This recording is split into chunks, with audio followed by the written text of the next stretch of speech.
हम लोग कृष्ण भावनामृत एक अनुपम उपहार पुस्तक से पढ़ रहे हैं और अध्याय 4 है और आज है 5वां दिन। ठीक है,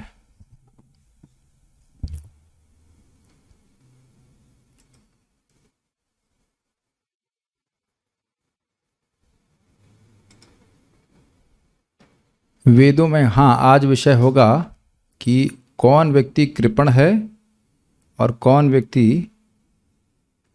ब्राह्मण है। तो ये काफ़ी इंटरेस्टिंग बात है।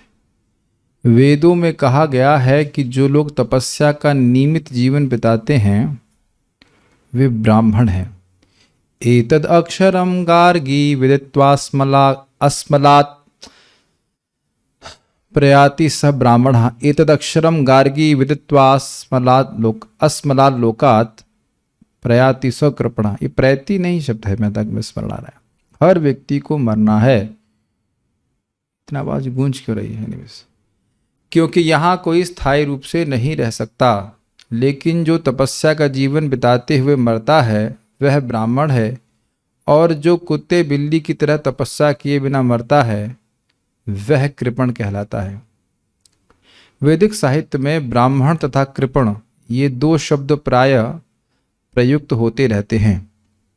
कृपण का अर्थ है कंजूस और ब्राह्मण का अर्थ है उदार सदाशय व्यक्ति। ब्रह्म जानाति इति ब्राह्मण। जो मनुष्य परमेश्वर या परम सत्य को जानता है वह ब्राह्मण है, लेकिन जो नहीं जानता वह पशु है। पशु तथा मनुष्य में यही अंतर है। मनुष्य नाम सार्थक करने के लिए मनुष्य को परम सत्य को समझने की शिक्षा प्राप्त करनी चाहिए, क्योंकि मनुष्य जीवन ज्ञान प्राप्त करने के लिए है। इसीलिए अनेक स्कूल एवं कॉलेज खोले जाते हैं। अनेक दार्शनिक हैं, वैज्ञानिक हैं एवं गणितज्ञ हैं। खाने, सोने, मैथुन करने तथा रक्षा करने की शिक्षा देने की कोई आवश्यकता नहीं है, क्योंकि ये तो सहज ही सीखे जाते हैं। कुछ बातें यहाँ बहुत महत्वपूर्ण कही गई हैं, उसको समझने का प्रयास हम लोग करेंगे। देखिए, एक बात यह है कि कृपण की व्याख्या हमें थोड़ा करनी होगी। कृपण कौन है और ब्राह्मण कौन है? कृपण व्यक्ति की यह स्थिति है कि वह व्यक्ति अपने लाभ के लिए भी अपना ही धन इस्तेमाल नहीं करता है। स्लाइड को ऑन कीजिएगा। कृपण व्यक्ति अपने दूसरों के लाभ के तो नहीं करता, अपने लाभ के लिए भी अपना धन उपयोग नहीं करता। और एक उदार व्यक्ति अपना तो लाभ करता ही है, दूसरों के लाभ के लिए भी अपने धन का उपयोग करता है। ये बड़ा स्पष्ट है। अब हमारे पास क्या धन है तो बड़ा स्पष्ट समझ में आ रहा है। धन है मानव जीवन रूपी समय, ठीक है, और इसमें हमें उन्नत चेतना प्राप्त है। तो जो व्यक्ति कृपण है वह इसका उपयोग भगवान की प्राप्ति करने के लिए नहीं करेगा। इस संबंध में एक उदाहरण आप समझेंगे। एक व्यक्ति बहुत कंजूस था और उसके कई खेत थे। तो उसके लड़कों ने कहा कि बैंक से पैसा निकाल लेते हैं, अच्छा बीज खरीदेंगे, खाद खरीदेंगे, उससे जमीन में बोएंगे। तो उसका मत था ये, अरे बैंक से पैसा निकाल करके जमीन में डालेंगे? क्या अपना पैसा निकाल करके हम जमीन में डालें? मूर्ख हो तुम लोग। बैंक का पैसा जमीन में डाला जाता है। धान खरीदेंगे, धान का बीज खरीदेंगे, धान का बीज कहाँ डाला जाता है? कीचड़ में। तो उनका यह शब्द था कि बैंक का पैसा कीचड़ में डालोगे? तो आप बताइए, वो कीचड़ में पैसा डाला जा रहा है, ये वो इन्वेस्टमेंट है। एक धान के बीज से कितने बीज निकलेंगे? ये बहुत सुंदर उदाहरण परम पूज्य वृंदावन चंद्र महाराज दिए थे, अगर आप सुने हो। बहुत अमेजिंग है। तो आप देख सकते हैं कि आजकल के समाज के लोग भगवान का जप नहीं करना चाहते हैं, प्रणाम नहीं करना चाहते हैं। ये सोचते हैं ये तो समय का अपव्यय है। लेकिन आप जानते हो कि भक्ति का एक एक जो हम कार्य कर रहे हैं, नाम जप कर रहे हैं, भागवत सुन रहे हैं, जो कुछ भी कर रहे हैं, वो कितना लाभ देता है? अनंत लाभ देने वाला है, शाश्वत लाभ देने वाला है। तो कोई व्यक्ति इतना बड़ा लाभ को ना दे करके अपना समय व्यर्थ की चीजों में लगाएगा तो उससे उसका खुद का भी तो लाभ नहीं होने वाला। समझ में आ गया? एक ब्राह्मण कंजूस वाली बात। और न सिर्फ ब्राह्मण, एक भक्त अपना ही कल्याण में लगे रहते हैं, अपितु दूसरों को भी भगवान के बारे में बताते हैं। ये उदारता है। एक तो ये हो गई बात। तीसरी बात हम यहां सीख रहे हैं, बहुत इंपॉर्टेंट, कि इंसानों के जीवन में शिक्षा होनी चाहिए। आप देखिए बच्चों कितनी देर स्कूल जाते हैं बच्चे आजकल नॉर्मली? 8 घंटा। अब आप देखिए कि 24 घंटे में से 8 घंटा कौन सी क्लास में? 12th में, नॉर्मल क्लास में। तो 12th में या इंजीनियरिंग में 8 घंटा हम शिक्षा पे ही व्यय करते हैं। और वो भी कब? मान लीजिए 5 साल के बच्चे तो उतना नहीं पढ़ते होंगे, लेकिन उतने पढ़ते हैं, थोड़ा कम। फर्स्ट में कितना बच्चा पढ़ता है? 8 घंटे, 6 आवर्स, 6 से 7 घंटे, 8 घंटे। ये बात बहुत सिंपल लग रही है आपको, लेकिन ये बहुत गंभीर बात है। मानव होने के नाते शिक्षा पे कितना बल दिया जा रहा है। वो क्या शिक्षा दी जा रही है अलग बात है, लेकिन शिक्षा पे बहुत बल दिया जा रहा है। ये सोचा है कभी आपने कितना समय? 8 घंटे खाने पीने में, सोने में, नहाने में, जो भी कर लीजिए लगा दीजिए, और 6 से 7 घंटे या 8 घंटे कह लीजिए पढ़ाई में। और ये तो शायद स्कूल की पढ़ाई हुई ना, उसके बाद ट्यूशन अलग। तो कितना महत्व आप ये देख सकते हैं कि कितना महत्व दिया जा रहा है शिक्षा के ऊपर। लेकिन दूसरे एंगल से आप देखिए, अगर वास्तविक एंगल से, तब तो हम लोग अवाक रह जाएंगे। अवाक मतलब बोल ही नहीं पाएंगे। शिक्षा वही शिक्षा है जिसके द्वारा व्यक्ति शिक्षित हो कि वह जन्म मृत्यु के चक्र से मुक्त कैसे होगा। ना, इज इट नॉट एस्टॉनिशिंग? 6 से 7 घंटे कोई भी व्यक्ति पढ़ रहा है, प्राय जो पढ़ते हैं, और उसमें से एक भी विषय नहीं है ऐसा जिसमें बताया जाए कि हम मुक्त कैसे हो रहे। और दूसरा बात आप देख रहे हैं प्रभुपाद जी ने क्या कहा? आहार, निद्रा, भय और मैथुन, इसकी शिक्षा देने की जरूरत नहीं है। बच्चा पैदा होते ही जानता है कि उसे कहां भोजन प्राप्त होगा। सोने के लिए तो किसी को शिक्षा देने की जरूरत नहीं है, और बाकी कार्यों के लिए भी कोई शिक्षा की आवश्यकता नहीं है। और आप देखेंगे कि आजकल की जो भी शिक्षा है वो इन 4 विषयों के लिए है, या इन 4 विषयों को अच्छे से व्यक्ति कर सके, उसके लिए धन आ जाए इसके लिए। Is it not shocking? हम इससे पहले आगे जाएं, आप लोग इस पर विचार कीजिए कि आज तक हमने जो भी शिक्षा प्राप्त करी भगवत गीता भागवत के अलावा, किसी ने एक बार भी मुक्त होने के उपाय की बात छोड़ दीजिए, मुक्ति के बारे में भी नहीं चर्चा करी है। मैं इससे आगे नहीं जा रहा हूं, पहले आप इसको समझने का प्रयास। जरा चलिए हम लोग वापस चलते हैं ज्योग्राफी की क्लास में, और क्या क्या बताया जा रहा है। ऐसे क्या कहते हैं, बारिश होती है, यहाँ ये पहाड़ है, ये है। हिस्ट्री पढ़ाई जा रही है, वो भी गलत। हाँ, कुछ भी मुगलों के बारे में, कब किसी के बारे में बता रहे हैं, उसका आत्मा से तो कोई संबंध नहीं है। लेकिन हाँ, पॉजिटिव में क्या देखना है कि आज की सभ्यता में भी शिक्षा को बहुत महत्व दिया जाता है, और माता पिता बोलते बेटा पढ़ लिख के कुछ बन जाओ। अब इसको सीन चेंज कीजिए। जब भौतिक जगत में विद्या का इतना महत्व है, तो आध्यात्मिक जीवन में कितना अधिक महत्व है शिक्षा का, कितने अधिक महत्व है ट्रेनिंग का। अगर कोई व्यक्ति भागवत नहीं पढ़े, जप नहीं, क्या नाम से, भागवत गीता नहीं पढ़े, तो किस प्रकार से प्रगति कर पाएगा बताइए। इससे पहले मैं आगे जाऊं, इस पे आप थोड़ा विचार कीजिए। जब यहाँ कोई बच्चे जन्म लेते हैं, आपके बच्चे जब जन्म लिए थे, तो आप जब लोग मतलब थोड़े से चलने फिरने लगे, मतलब, तो आपको तुरंत एक बात आई होगी ना कि बच्चों को कहाँ स्कूल में भेजें ताकि लोग ठीक जाए। किसी भी है घर में ट्यूशन लगा दें, जो भी है। लेकिन आप देखिए कि पहले इस बात को पकड़ने का प्रयास कीजिए। हमारे बच्चे कोई अशिक्षित नहीं रहना चाहिए, ये हर माता पिता की चिंता रहती है कि नहीं? नहीं तो देखा जाए तो ये क्या कहेंगे, बेहुदा रह जाएंगे। बेहुदा नहीं, क्या कहते हैं उसको, असंस्कृत रह जाएंगे। समझ रहे बात? ये चिंता रहती है। अब कोई व्यक्ति भक्ति में आ रहा है तो उसको कितना ज्ञान की जरूरत है। ध्यान दीजिएगा कि जैसे बच्चा जन्म लेता है वो अबोध होता है, ऐसे ही व्यक्ति जो भक्ति में भी आ रहा है वो पूर्णतः अबोध है। उसकी तो शिक्षा शुरू ही नहीं हुई है। मैं बहुत स्लो जा रहा हूं ताकि बात एकदम दिमाग में घुस जाए। बात कुछ नहीं पता है। हमारे व्यक्ति, हम बात कर रहे थे, व्यक्ति से बोले हमारी भी कुछ पहचान है। हमने कहा क्या पहचान है? एकदम नर्वस हो गए। हमने कहा क्या पहचान है आपकी, क्या पहचान है? अब आदमी फंस जाएगा, क्या पहचान है? यही पहचान है ना कि तुम ये बिजनेसमैन हो, ये तो झूठी पहचान है। क्या पहचान है आपकी? आत्मा। आत्मा के रूप में तो अपने को पहचान कर नहीं रहे, पहचान तो इस जगत के रूप के किसी वस्तु के रूप में कर रहे हैं। तो शिक्षा किस चीज की आवश्यकता है? मनुष्य जीवन स्पष्टतः कुछ बड़ी उपलब्धि के लिए है, वह तपस्या तथा ज्ञान के लिए। अर्थात इस जन्म मृत्यु के चक्र में जो जीव फंसा हुआ है, ये मौका है इंसान के जीवन का कि कम से कम प्रयास तो शुरू करे। ये बहुत बड़ी बात है, आप लोग उसको हल्के में मत लीजिएगा।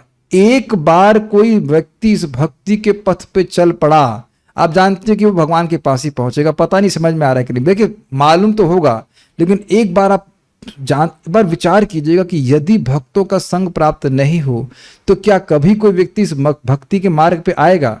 बात आप जानते हैं, लेकिन जरा मनन कीजिए, कितना अद्भुत बात है। आप जानते हैं कि एक बार वो आ गया तो अब जा नहीं पाएगा। वो आया अपनी चॉइस से, लेकिन जा नहीं जा पाएगा अपनी चॉइस से। हमको तो बहुत मजाक बनाने का मन कर रहा है। एक भक्त हमको बिल्कुल बोले, प्रभु जी हम संकल्प ले लिए, आपने बहुत बुरी बात बोली थी क्लास में, हम नहीं आएंगे, हम संकल्प ले लेते कि हम प्रवचन में कभी नहीं आएंगे। भजन्ति माम अभजन्ति माम दृढ़व्रतः, हम जब कर लेंगे, कुछ कर लेंगे, क्लास में नहीं आएंगे। अब फिर आ रहे हो, तो कौन ला रहा है क्लास में बताइए? कृष्ण खुद लेके आ रहे हैं। साधु लोग किसी से द्वेष नहीं करते, किसी को व्यक्तिगत कुछ बोले, ऐसे बात नहीं होती है, लेकिन हो सकता है वैसे भ्रम में व्यक्ति पड़ जाता है। जो चीज श्रीमद् भागवत में हम पढ़ते हैं, रसग्रह जना, वही चीज जीवन में घटित होते हुए देखते हैं कि भक्त लोग थोड़ा भ्रमित हो सकते हैं, फिर भक्ति में भगवान को लेके आते हैं। मन और कहीं लग नहीं सकता है। मुझे बहुत प्रसन्नता होती है, उन भक्त को भी समझ में आने लग गया कि नहीं नहीं, पैसे से हम सुखी नहीं होंगे। पैसे की आवश्यकता है, लेकिन पैसे से कोई सुख नहीं प्राप्त होता। भजन करके सुखी होंगे। मैं बहुत प्रसन्न हो जाता हूं जब किसी एक जीव को यह समझा सकूं कि मैं भजन, मतलब वो व्यक्ति, उसको वाकई समझ में आ जाए कि हाँ, हम भक्ति करके ही सुखी होंगे, भी नहीं ही। इसमें बड़ी मेहनत लगती है, लेकिन it is a great accomplishment.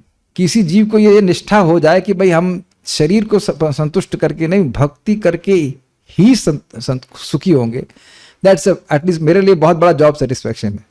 Convince हो जाए बंदा, उसके बाद तो सब कुछ करेगा, फिर वो प्रसाद खाएगा, कीर्तन करेगा, भागवत सुनेगा, बस ये चीज रहती है। ये तब और जब, अच्छा एक और बात क्या है, कठिनाई क्या समझने में, जब तक व्यक्ति स्वयं जप नहीं करेगा उसको बात समझ में नहीं आएगी। उसको लगेगा नहीं, जगत में कुछ तो रस है। ये लोग कह रहे हैं, लोग सूखे साधु लोग है ना, शादी वादी करने को मिला नहीं, पैसा कमाए नहीं, तो अब ये लोग जो है झूठी झूठी बात बोलते रहते हैं।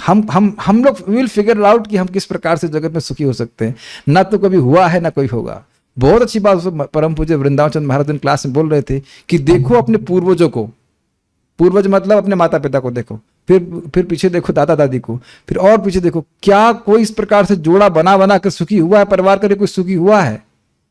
तो जब आज तक रिजल्ट 0 ही आया है, तो मेरा कैसा रिजल्ट अलग आ सकता है? अरे शादी करें ना करें अलग बात है, लेकिन दृष्टि तो में आना चाहिए ना कि हम भोग करके या भौतिक व्यवस्था बना करके सुखी नहीं हो सकते हैं। This is very amazing.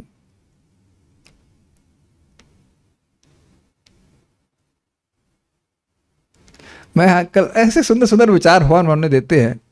मैं कुर्ता चेंज किया, रात में सोने वाला कुर्ता अलग होता है, फिर मैं इस कुर्ते को देख रहा, मतलब इस कुर्ते वाला इस तरह के और सारे कुर्ते एक जैसे लगते हैं कि नहीं, कुर्ता रोज नहीं पहनते हैं, मतलब अलग अलग कलर एक ही रहता है। तो मैं उधर उस कुर्ते को देख रहा था, तो हमने क्या मैं ये कुर्ता हूं? और बड़ा इंटरेस्टिंग विचार मन में आया कि यदि मैं सोचूं कि इस कुर्ते को नष्ट कर दूं, ये कुर्ता मेरा दुश्मन है, मान लो दूसरे कुर्ता हो, समझ पा रहे मैं क्या कह रहा हूं? तो ये कितना बड़ा ज्ञान है। कुछ समझ पा रहे मैं क्या कह रहा हूं? ये शरीर क्या है? कुर्ते की तरह है कि नहीं, वस्त्र की तरह है, और हम वस्त्रों से द्वेष कर रहे हैं। अब देखिए हमारा कितना ज्ञान है। कुछ समझ में आया आप लोगों को? क्या आपको कोई व्यक्ति खराब लगता है? हाँ प्रभु जी, इसी क्लास सुनने आना पड़ता है, क्या कर सकते हैं। लेकिन आप जानते हो कि कोई व्यक्ति जरूर आपको खराब लग रहा होगा, या आप किसी व्यक्ति को खराब लग रहे होंगे। अब ये कितना बड़ा ज्ञान है ज्ञान या नहीं? या आप किसी को पसंद कर रहे हैं और कोई व्यक्ति आपको पसंद कर रहा है in the sense of sense gratification, इंद्रिय तृप्ति की दृष्टि से, तो ये भी अज्ञान है कि नहीं? उस व्यक्ति की पहचान उस कुर्ते से करना ये बहुत बड़ी, बहुत माइंड बॉगलिंग, माइंड को हिला देने वाली बात है अगर विचार करें तो। क्या आप मुझे पसंद करते हैं? ऐसा लोग बात बोल सकते हैं ना, किसको पसंद करते हैं? तो अगर ऐसे बोले क्या आप मेरे इस शरीर को पसंद करते हैं, कभी ये भी नहीं बोलेंगे हम लोग, ये बोलने भी संकोच होगा ना,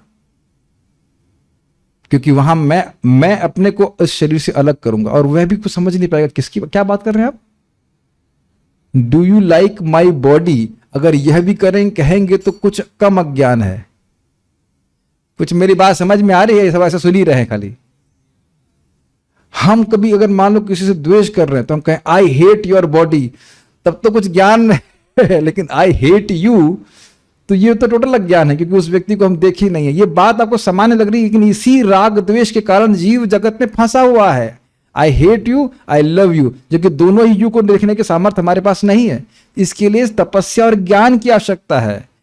केवल हम सुनेंगे तो ठीक है, अच्छी बात है, लेकिन जब करेगा, तपस्या करेगा, उसकी इंद्रिय शुद्ध बुद्धि होगी, तब जाके समझ में आएगा। तद ध्यान उदरिक्त या भक्त्या, भगवान पे बार बार ध्यान करने से बुद्धि क्लीन होती है, तब ये बातें समझ में आती।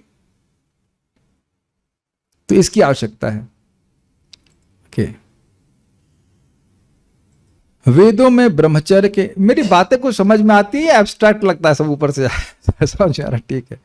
वेदों में ब्रह्मचर्य के अनेक विवरण प्राप्त हैं जो तपस्या के लिए अर्पित जीवन के शुभारंभ को बताने वाले हैं।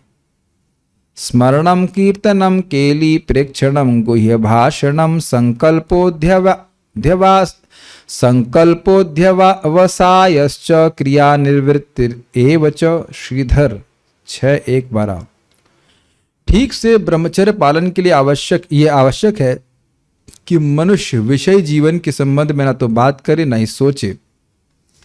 आधुनिक साहित्य एवं समाचार पत्रों को पढ़ना भी ब्रह्मचर्य के सिद्धांत के विरुद्ध है, क्योंकि ये सब कामुक सामग्री से भरे रहते हैं। इसी प्रकार किसी भी प्रकार से काम वासना की प्रवृत्ति में लगना, जैसे कि लड़कियों को देखना तथा उनसे बात करना। अब देखना का मतलब क्या है?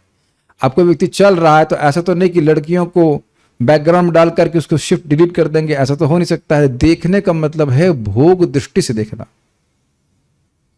हम दरवाजे को भी देखते हैं, ऐसा नहीं कि दरवाजे के प्रति आसक्त हो जाता है। कुछ समझ पा रहे हैं? वो संस्कार मन में आ जाना, तो यह भी ब्रह्मचर्य का खंडन कहा जाता है।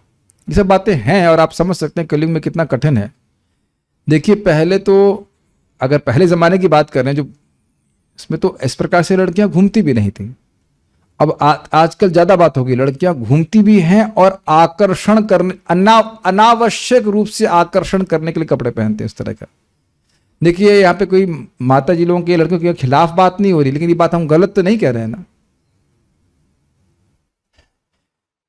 जो कपड़ा पहनने लायक ही नहीं है वो पिताजी के सामने पहन रहा है। आपने देखा था उस दिन लोग आए थे, हम इन्होंने वहां और बिठा दिया ऐसी जगह, हमको इतना कठिनाई हो रही थी। मैं तो यही देखा कि ये कपड़ा कैसे कोई व्यक्ति पहन सकता है इस प्रकार से अपने पिता के सामने। पिताजी खुद ही खरीदवाए होंगे उसको, कितना आश्चर्य होता है। ठीक है, नहीं हो ये प्रभुपाद जी तात्पर्य में बोल सकते। हम भागवत में पढ़ रहे थे, अनावश्यक रूप से इंद्रियों को भड़काने की प्रयास चल रहा है, तो बड़ी कठिनाई है ही। वो भी भारत में स्थिति है, बाकी विदेश में तो क्या कहा जाए। जैसा कि लड़कियों को देखना तथा उनसे बात करना भी मतलब है एक, समझ गए किस तरह से बात करना, विषय जीवन भोगने का निर्णय लेना या उसके लिए प्रयत्नरत होना, ये सभी ब्रह्मचर्य के नियमों के विपरीत हैं। इन समस्त ये भी ध्यान देना होगा, केवल ये ब्रह्मचारियों पे नहीं है। एक होता है नैष्टिक ब्रह्मचारी, जैसे हम लोग शादी नहीं कर रहे हैं तो ये होगा नैष्टिक ब्रह्मचारी जो कभी शादी नहीं कर रहा है, और गृहस्थ ब्रह्मचारी जो घर में है लेकिन पत्नी के अलावा आप कहीं और संबंध नहीं रख रहा है। इस प्रकार से ये नहीं कि पत्नी भी घर में है उसके बाद कहीं और भी सोच रहे हैं, तो वो ठीक नहीं है। तो ये सब कुछ तप लग रहा है। क्यों तप लग रहा है बताइए? तपस्या का मतलब है कि जो चीज अच्छी लगे लेकिन अच्छी नहीं है उसको त्यागना, और जो चीज अच्छी ना लगे लेकिन अच्छी है उसको ग्रहण करना। इस ज्ञान के आधार पर कैसे मेरी प्रगति होगी? तब आप लोग कहेंगे कि भाई इससे क्या कठिनाई हो जाएगी? भाई सीधी सीधी बात है, देखिए बहुत सीधी बात है। हम लोग की परेशानी क्या है? यही परेशानी है कि हम अपने को भोक्ता मानते हैं। वो पहले के संस्कारों से तो है ही, अब उन संस्कारों को और बढ़ाएंगे तो उससे तो हमारा चित्त दूषित ही होगा ना, और दूषित चित्त में भगवान की स्फूर्ति कैसे हो जाएगी बताइए? ये सनातन गोस्वामी भी बताते हैं जप के संबंध में भी, not to look at the opposite gender with a fruitive mentality. इसका अर्थ समझते हैं? फ्रूटिव मेंटालिटी मतलब इंजॉइंग मेंटालिटी। चाहे लड़की लड़के को देख रही है, चाहे लड़का लड़की को देख रहा है, अगर वह भोग वासना से देख रहा है तो उसके जप में दिक्कत आएगी। नहीं आती है? आती है। और एक और रुचिकर बात है, मन बोलेगा देख लो कुछ होगा नहीं। यार इंटरेस्टिंग है। महाराज को बड़ा सुंदरता से बताते हैं कि देखिए, पहली बात सिद्धांत क्या है कि जब भी इंद्रियां अपने विषयों के संपर्क में आती हैं तो उसका कुछ संस्कार जरूर बनता है। यस, ठीक है। और उसका उदाहरण क्या बता रहे हैं कि माता जी लोग गांव में गोबर थापती है मट्टी के ऊपर। मट्टी के ऊपर, हाँ, मट्टी पे थापा जाता है, तो जब गोबर का कंडा उठाएंगी तो उसके संग कुछ ना कुछ मट्टी जरूर आ जाती है। ये नहीं कह सकते कि आप कुछ भी मट्टी नहीं आएगी। वेल, इसकी पॉजिटिव बात भी है। भगवान को देखने जाते हैं, वैष्णवों को देखते हैं, भगवान का धाम देखते हैं तो उसका संस्कार भी आता है, वो तो बड़ा प्रबल संस्कार है। लेकिन सिद्धांत ये है कि इंद्रियों का विषय का संपर्क होगा तो मन में उसकी छाप आ जाएगी, है कि नहीं? मान लो, बस बहुत सारी बातें कही जा सकती है, लेकिन इस पे हम इतना बोल के आगे बढ़ रहे हैं कि इन सभी क्रियाओं से व्यक्ति का ब्रह्मचर्य खंडित होता है। इन समस्त क्रियाओं को बंद करके ही असली ब्रह्मचर्य का पालन किया जा सकता है। तपस्या, ब्रह्मचर्य तथा मन एवं इंद्रिय निग्रह के द्वारा मनुष्य शुद्ध जीवन में प्रगति कर सकता है। इसीलिए प्रभुपाद जी अवैध स्त्री संग को मना किए हैं। ठीक है, तो आपको सभी को लग ही रहा होगा ना, it's a very heavy price to pay. क्या ये बहुत बड़ा मूल्य है आध्यात्मिक प्रगति करने में? जी नहीं, क्योंकि अगर हृदय हमारा शुद्ध हो गया तो कितना सुख मिलेगा? अनंत सुख। और यहां पे व्यक्ति कितना भी भोग करेगा उसको सुख बहुत नहीं मिलने वाला। एक व्यक्ति हमको बोल रहे थे, हम ओपनली बोल रहे, जो हमसे बोला गया तो बोले, नाम नहीं बताएंगे, कि हमको बहुत काम वासना हो रही है। तो हमने कहा चलिए भाई 4 चीजों को आप देखिए। खाने का कुछ शौक है? कहते नहीं। पहले बात ऐसी होती है कि क्या बहुत सारी प्रॉब्लम, सोने में बहुत रुचि? कहते नहीं। तो हमने कहा लड़ाई झगड़े में लड़ाई करते हो रोज? कहते नहीं। तो हमने कहा कहते काम की बहुत इच्छा है। तो हमने कहा कितनी बार आप काम का भोग कर सकते हैं? 50 बार। नहीं 50 बार कैसे? 50 बार कैसे? हमने कहा ये पिजन, क्या कहते, पिजन नहीं बोला, कबूतर प्रतिदिन 50 बार संग करता है और स्वस्थ रहता है। क्या आप कर सकेंगे ऐसा? और करेंगे भी तो क्या सुख प्राप्त होगा बताइए? कबूतर से अधिक नहीं, सुअर से अधिक नहीं। तो क्या वहां पे बुद्धि लगाना क्या अच्छी बात है? क्या कबूतर जब कर सकता है? नहीं कर सकता। सुन सकता है लेकिन बोल नहीं सकता है। या कबूतर क्लास में बैठ सकता है? नहीं बैठ सकता है। बैठेगा नहीं, बैठ सकता, उड़ जाएगा। तो देखना चाहिए कि हमारा इंसान का शरीर भोग करने के लिए बना ही नहीं है। एक एक भोग पकड़ेंगे। खाने की बात आ लेंगे तो क्या 40 मन खा लेंगे आप बताइए? और हाथी खाता है कि नहीं? विचार करना चाहिए कि हमारा शरीर तपस्या के लिए बना है। मैं इससे पहले आगे जाऊं, सब लोग इस बात को समझ रहे हैं कि हमारा शरीर तपस्या के लिए बना है, और जो जितना जल्दी समझेगा उतनी जल्दी तप करना चालू करेगा, उसकी इंद्रियां उतनी जल्दी शुद्ध हो जाएंगी, वो सुखी हो जाएगा। और इसका प्रभाव अपने बुढ़ापे में भी आप देखिएगा। मैं फिर से बोल रहा हूं, अभी जो लोग यंग हैं वो समझ लीजिएगा इस बात को कि यदि आप शुद्ध जीवन जिएंगे, आपका बुढ़ापा खराब नहीं हो सकता है। आपका बुढ़ापा बिल्कुल अलग तरह का होगा। बुढ़ापे में भी आपकी बुद्धि तीव्र चलने वाली, क्योंकि इंद्रियां संयमित की हुई है। Does that make sense? एक बात यहां पे आ रही, मैं बोल दे रहा हूं, जो व्यक्ति इस समय साधना कर रहा है, आप सब लोग यंग हैं, रजोगुण का अनुभव करते हैं कि नहीं? ये करना है, वो करना है, रहता है। मेरे पास भी आप देख रहे बहुत एनर्जी रहती है। लेकिन जब हम लोग भगवान की सेवा में इस रजोगुण को लगाए रहते हैं और साधना करते रहते हैं तो क्या उत्पन्न होगा? आगे जाकर सतोगुण की वृत्ति होगी। बहुत सुनाई पड़ रहा है सबको? साधना अच्छी रखिए, और जब आपका जो मतलब कैसे जवानी का जो जोश ना, पैशन है, वो जैसे जैसे कम होता जाएगा युवावस्था का, तो सत्वगुण की वृद्धि होगी। लेकिन साधना ढीली रखेंगे तो बुढ़ापे में नींद आएगी, तमोगुण की वृद्धि होगी। अब जो लोग वृद्धावस्था में भक्ति करने को मिला, कुछ नहीं, प्रयास कीजिए, लेकिन वो इस बात का अनुभव कर रहे होंगे, है कि नहीं? जब रजोगुण कम हुआ तो साधना पहले नहीं कर पाए। ये सिद्धांत हम किसी का मजाक नहीं बना रहे, प्राय देखा जाता है जो वृद्धावस्था में भक्ति में आते हैं उनके लिए कठिन हो जाता है। लेकिन ये कोई नियम नहीं बोल रहा हूं कि ऐसा ही होता है, क्योंकि कभी कभी लोग जवानी में भी सहज अपने रूप से संयमित जीवन जीते हैं तो वह तो उतने प्रभावित नहीं होते। लेकिन अगर इस प्रकार से केवल भौतिक कार्य में लगाया है वो बहुत कठिन हो जाता है। तो जिनके पास युवा अवस्था है उनको अभी से, जब से मालूम चल जाए, अपनी इंद्रिय संयमित करना शुरू कर देना चाहिए। Make sense? ठीक है। जैसे मान लीजिए आपको कोई पानी का टैंक भरना है, कभी आपने देखा उसके नीचे का टैप खुला रहता है और ऊपर से पानी डालते रहते हैं, ऐसा हुआ कभी? होता है, बता रहा हूं। ये जो 5 लीटर का टैंक होता है ना पानी का, कभी कभी पानी का, पीने का पानी भरते हैं उसमें, कभी कभी नीचे टोटी खुली रह जाती है, ऊपर से आप पानी भरने के लिए पानी क्यों नहीं भर रहा है? तो जैसे मालूम चल गया कि पानी का टैप नीचे खुला, तो बंद कर देना चाहिए। इस संबंध में भागवत में क्या सुना था आप लोगों ने, याद आ रहा है कुछ? चावल का, धान का जो खेत होता है, याद आ रहा है? उसके चारों ओर मेड़ बनाई जाती है और उसमें से संभावित ये हो सकता है कि मेड़ में से एक छेद हो जाए और सारा पानी लीक हो जाए। तो जो किसान है वह बड़ा सावधानी से मेड़ को प्रोटेक्ट करते हैं। उसी प्रकार से इंद्रियां अगर भोग में लग जाती हैं तो हमारा आध्यात्मिक ज्ञान लीक हो जाता है।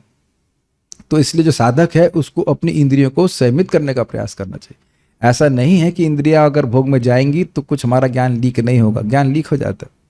Make sense? ठीक है। उसके बाद वो क्या यहाँ पे लिखा गया है, sense control of a devotee who fully engages in the service of the lord with his purified senses Hrishikesh sevanam can never be disturbed. ये बहुत सुंदर इंटरेस्ट एग्जाम्पल है। यहाँ पे क्या बोला गया, देखिए ये सब बातें कठिन लगती होंगी लेकिन एक बात बहुत सरल है, क्योंकि जीव का स्वरूप ही कृष्ण की सेवक के रूप में है। तो अगर वह इस तरह से ट्रेनिंग प्राप्त कर ले कि वो एक के बाद एक विभिन्न सेवाओं में लगा रहे, तब उसके लिए इंद्रिय संयम कठिन नहीं होगा। आप ये देख ही रहे होंगे कि हम लोग एक सत्र चला ही रहे हैं 10 से 11 का, अब 9 बजे तो एंगेज रहते ही हैं, जप करने में या जो भी करने में, पढ़ते हैं जो भी कुछ कर लेते हैं, और 9 बजे प्रसाद पाए, फिर भाग कर आगे क्लास में, उसके बाद थोड़ा कुछ और काम करेंगे, फिर शाम को क्लास में आ गए। तो आप देख रहे होंगे कि जीवन से प्रजल्प काफी कम हो गया होगा, नहीं? और अगर हम खाली छोड़ दें अपने मन को या ऐसे बातचीत करने में, तो आप देखेंगे कि व्यक्ति का जीवन में कुछ प्रजल्प आ जाता है। और यह भी आप अनुभव कर रहे हैं कि प्रजल्प कम किया है तो उसी से उत्साह बढ़ने लगता है भक्ति का। ये प्लीज सुनने का प्रयास कीजिए। भक्ति कर रहे हैं लेकिन जो लीकेज पॉइंट है वो बंद कर दें तो भक्ति बड़ी तीव्रता से बढ़ना शुरू हो जाएगी आपका, क्योंकि भक्ति अपने आप में उत्साहवर्धन करने वाली है, अंतरंग शक्ति की वृत्ति है भगवान की। मैं फिर इस बात को दूसरी तरह से समझाऊंगा। प्रभुपाद जी अपने तात्पर्य में लिखते हैं, a person who follows the 4 regulative principles on him chanting immediately acts. कुछ समझ में आया? जो व्यक्ति 4 नियमों का पालन कर रहा है उस पे हरिनाम तुरंत कार्य करने लगता है। और अब आप लोगों को अगर याद नहीं हो तो मैं फिर याद दिला रहा हूं, 2:1:11 भागवत तात्पर्य लास्ट में प्रभुपाद जी का, वो बताते हैं कि हरिनाम का प्रत्यक्ष प्रभाव यह है कि व्यक्ति अपनी इस मिथ्या धारणा से मुक्त होने लगता है कि मैं ये शरीर हूं। दो वाक्य बोले, समझ में आ रहा है आपको? एक है कि जो व्यक्ति 4 नियमों का पालन करता है, इंद्रियों को संयमित करता है, तो हरिनाम उस पर तुरंत कार्य करता है। और हरिनाम का कार्य क्या सीखा आपने? मैं ये शरीर हूं, इस मिथ्या धारणा से मुक्त कर देना। दोनों को जोड़ दीजिए, समझ में आ गया कि अगर हम तीव्रता से प्रगति करना चाहते हैं तो जितनी हम अपनी इंद्रिय को सीमित रखेंगे उतनी तेजी से हम प्रगति कर पाएंगे। अगर इधर भी नहीं समझ पा रहे तो चैतन्य चरितामृत में चले जाइए, जहां पे लखा हीरा के बारे में बताया गया है, अंतलीला अध्याय 3, कि वहां उसके संग 2 चीज थी। एक तो निरंतर नाम जप करती थी, जब नाम ही जप लगातार कर रही हैं तो कोई अपराध और पाप होने का कोई प्रश्न ही नहीं होता। और जो प्रसाद हम ग्रहण करती बड़ी एक्चुअली वो तो बहुत ही कम मात्रा में प्रसाद ग्रहण करती। जैसे ही उनकी इंद्रियां संयमित हुई, ध्यान से सुनिए, जैसे ही उनकी इंद्रियां संयमित हुई प्रेम प्रकाशित हो गया। तो अगर कोई कहे कि प्रेम प्रकाशित होने में कठिनाई आ रही है तो क्या आपने सूत्र सीखा बताइए? इंद्रियां संयम नहीं कर रहे हैं। इसको फिर तीसरा एंगल समझिए, नारद जी क्या कहते हैं, अगर कोई व्यक्ति भगवान को जल्दी संतुष्ट करना चाहता है तो 3 चीजें करनी है। क्या? एक तो भगवान की सेवा करनी है अपनी इंद्रियों से, दूसरा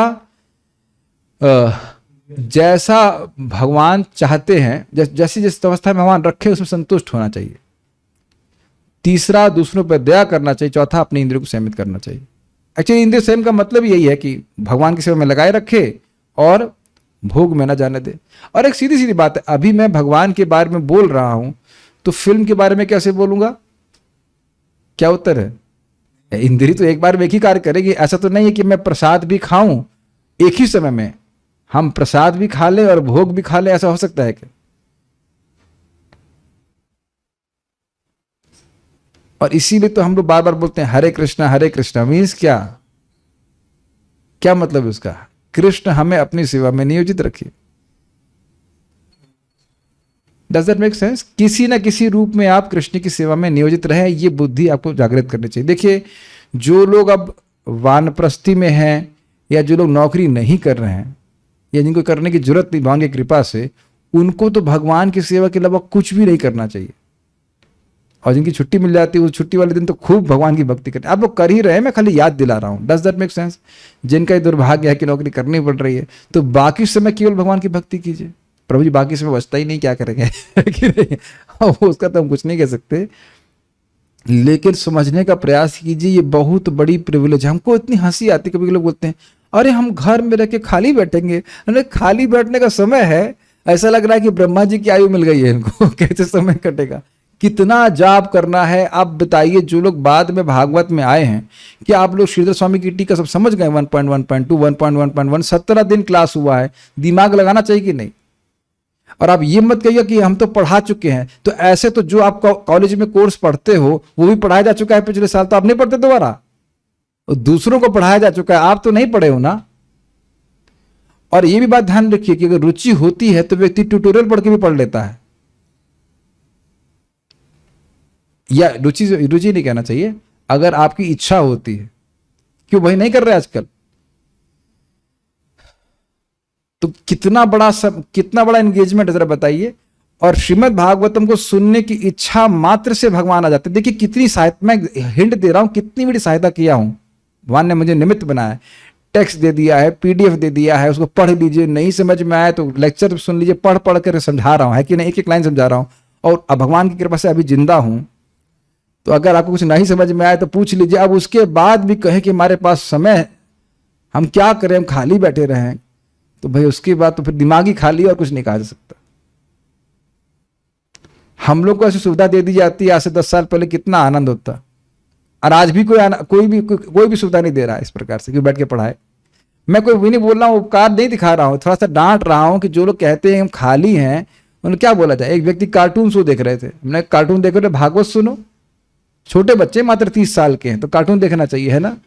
कार्टून देख करके बहुत इतना क्रोध आ रहा था कि सेवा कर रहे हैं, कुछ स्टिकर लग रहा है भगवान के बारे में, तो कार्टून देखना चाहिए। कार्टून, अरे तुमको सेवा ही इसलिए दी गई है ताकि तुम्हारा दिमाग उसमें न लगे और ताकि तुम कथा सुन सको। कब तक हम माया की बात सुनते रहेंगे? तुम तो बदजीव हो, तुम्हें तो रुचि नहीं है, तुम्हें तो रुचि नहीं, तो नहीं सुनने से रुचि हो जाने लग जाएगी क्या? क्या कह सकते हैं? अब इससे अधिक सहायता क्या कर दी जाए बताइए? तो व्यक्ति को खुद प्रगति करनी चाहिए। ओके। इसी प्रकार योग रूप से किए गए दान द्वारा प्रगति की जा सकती है। मनुष्य शुद्ध जीवन में प्रगति कर सकता है। इसी प्रकार योग, क्या बार बार क्यों बोल इसमें लिखा गया है? ये एडिटर एक तो गलती किया, उसको हाईलाइट कर दिए हुए। कौन नहीं किया, कौन एडिटिंग किया इसकी पता नहीं। ये त्याग कहलाता है। यदि किसी के पास 10 लाख डॉलर है तो उसे वह अपने पास नहीं रखने चाहिए, वरन जब तक वे उसकी पहुंच में रहें उसे उन्हें कृष्ण के निमित्त व्यय कर देना चाहिए। धन या शक्ति का सदुपयोग तभी होता है जब वह कृष्ण की ओर निर्दिष्ट हो।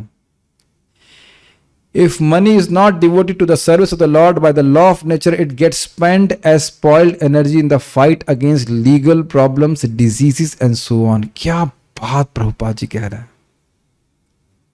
देखिए पहली बात तो ये हम सीखने के है कि धन ही नहीं है, केवल धन तो है ही, लेकिन हमारे पास जो शक्तियां हैं उनको भी अगर आप भगवान की सेवा में दे रहे हैं तो उसके बदले में आपको अनंत लाभ प्राप्त होने वाला है। इसको अगर ऐसे नहीं समझ पा रहे तो बहुत इन्वेस्टमेंट प्लान्स के द्वारा बड़ी आसानी से समझ में आ जाता है।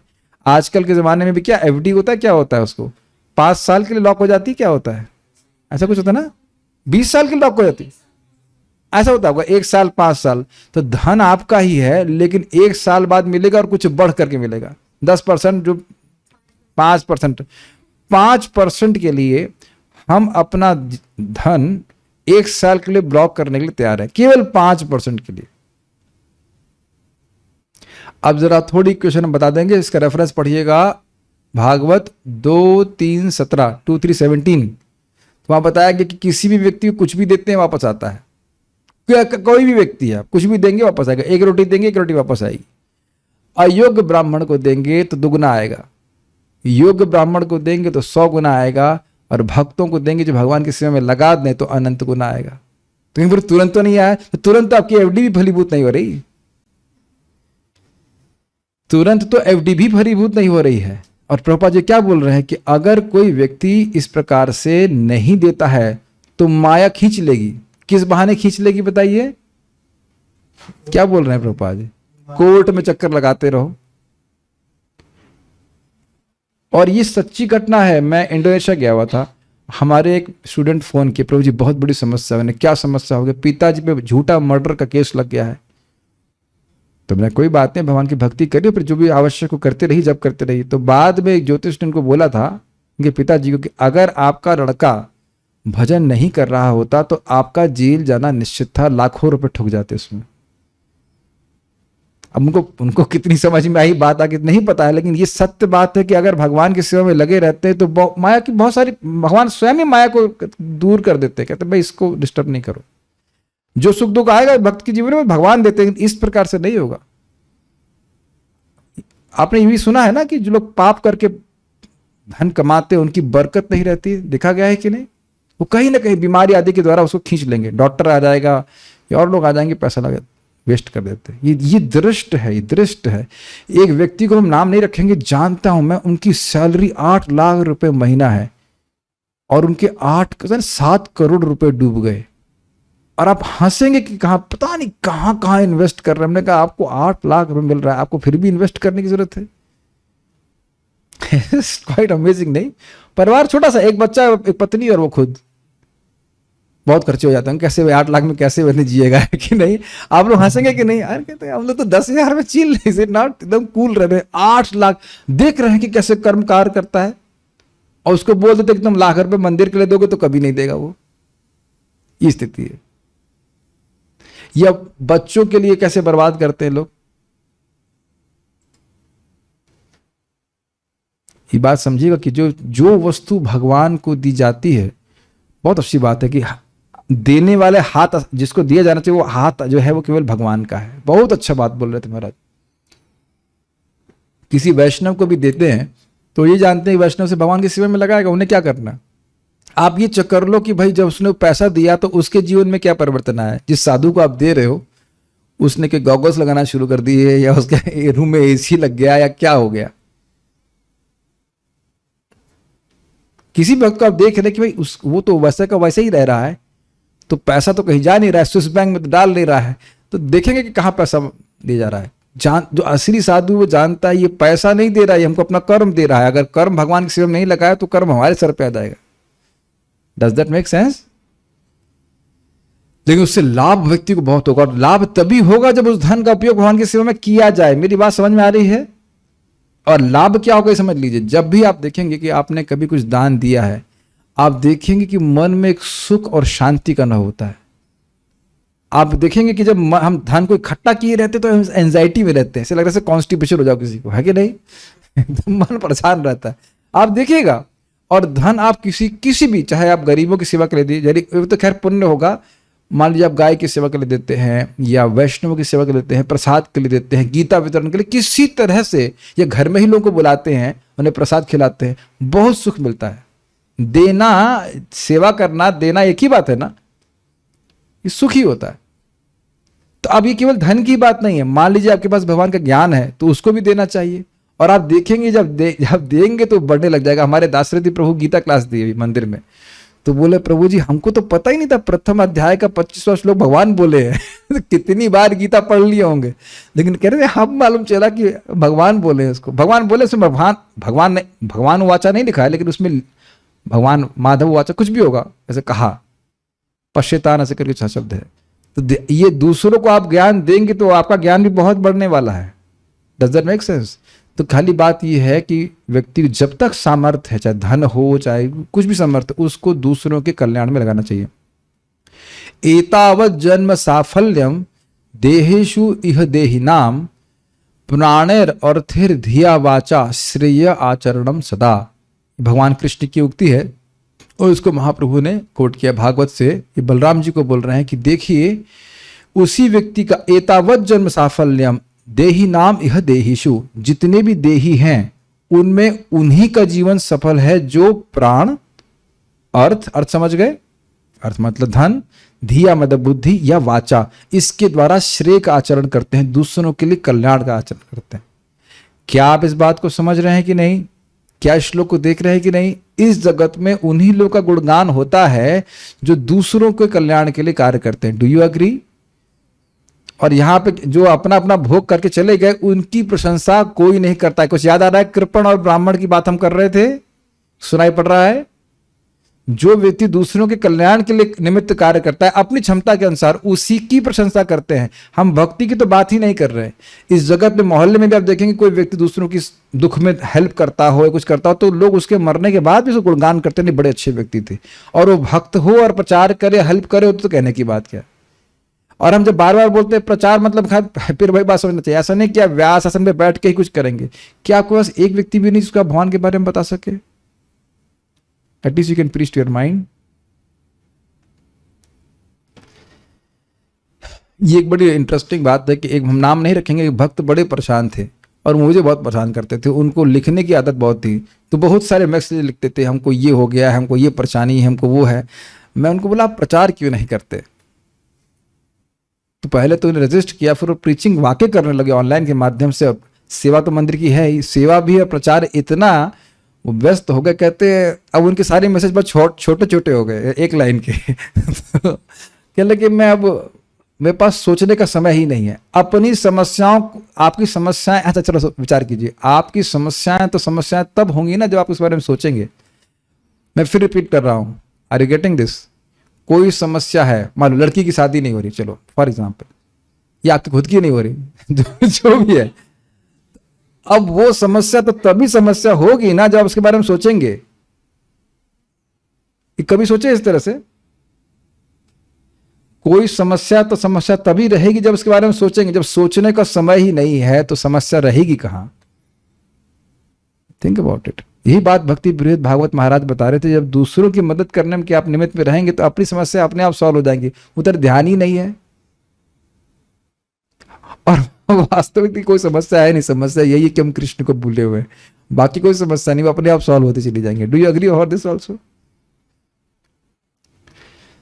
तो ये मैं खाली बोल रहा था कि इस प्रकार से व्यक्ति को कृपण नहीं रहना चाहिए, ठीक है। जो ही मनुष्य शरीर त्यागता है उसके धन के सारे स्रोत तथा अपने शरीर के लिए एकत्र किया उसका सब कुछ उसके साथ ही समाप्त हो जाता है, क्योंकि आत्मा दूसरे शरीर में देहांतर कर जाता है और फिर वह जान नहीं सकता कि अपने पिछले शरीर में कमाया गया धन कहाँ रखा है और अब वह कहाँ खर्च किया जा रहा है। यहीं पे हम रुकेंगे, लेकिन अब इससे पहले हम विचार कर लें इस पे। कितनी गंभीर बात है। आज व्यक्ति अपना धन भगवान की सेवा में नहीं दे रहा है, ना दो भाई, लेकिन भगवान अपना धन ले लेंगे।